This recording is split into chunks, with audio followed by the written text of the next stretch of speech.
বিদ্যুৎ সংশোধনী বিল 2025 বাতিলের দাবিতে শিলচরে স্মারকপত্র প্রদান করা হয়েছে। সারা ভারত বিদ্যুৎ গ্রাহক সমিতির আহ্বানে শিলচর জেলা আয়ুক্তের মাধ্যমে কেন্দ্রীয় বিদ্যুৎ মন্ত্রীর উদ্দেশ্যে এই স্মারকপত্র জমা দেওয়া হয়। সর্ব অসম বিদ্যুৎ গ্রাহক সমিতির পক্ষ থেকে দেওয়া স্মারকপত্রে অভিযোগ করা হয় যে প্রস্তাবিত বিলটি গ্রাহক বিরোধী হতে পারে এবং এর মাধ্যমে বিদ্যুৎ ব্যবস্থায় বেসরকারীকরণের সম্ভাবনা তৈরি হলে সাধারণ গ্রাহকদের স্বার্থে ক্ষতিগ্রস্ত হওয়ার আশঙ্কা রয়েছে। সংগঠনের মতে বিদ্যুৎ কোনো বিলাসবহুল পণ্য নয়, বরং সাধারণ মানুষের জীবনের একটি অপরিহার্য পরিষেবা। তাই বিদ্যুৎ সংশোধনী বিল 2025 অবিলম্বে প্রত্যাহারের দাবি জানানো হয়েছে।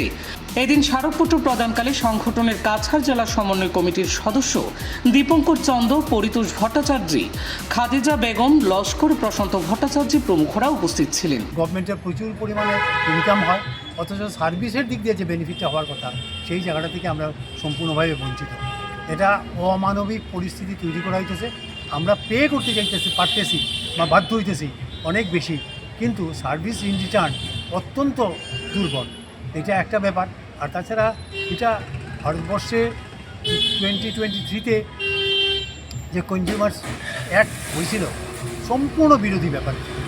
এতদিন পর্যন্ত ভারতবর্ষে ইলেকট্রিসিটিটা আসছিল এটা জনগণের ব্যাপার, জনস্বার্থের ব্যাপার, যে কারণে এখানে লাভালাভের প্রশ্ন আসছিল না। যা হইতো পাবলিক সেক্টরের এই জিনিসটাকে আবার গভর্নমেন্ট সরকারি কাজেই ওই ডিপার্টমেন্টের কাজে ব্যবহার করতে পারতেন।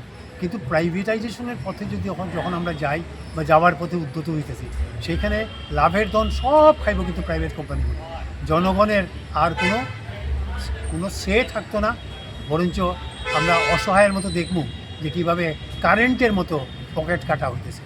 এইটুকু সম্পর্কে সরকার যাতে এখনও সময় আছে জনগণের মুখের দিকে তাকাইয়া রাষ্ট্রবাদী চিন্তাভাবনা তারা মানে উদ্বুদ্ধ হইয়া তারা যদি এই বিলটা সম্পর্কে রিথিঙ্ক করে এবং পার্লামেন্টে আলোচনার মাধ্যমে একটা সিদ্ধান্তে আসে, আমরা সেটাই ওয়েলকাম করতে দিতেছি।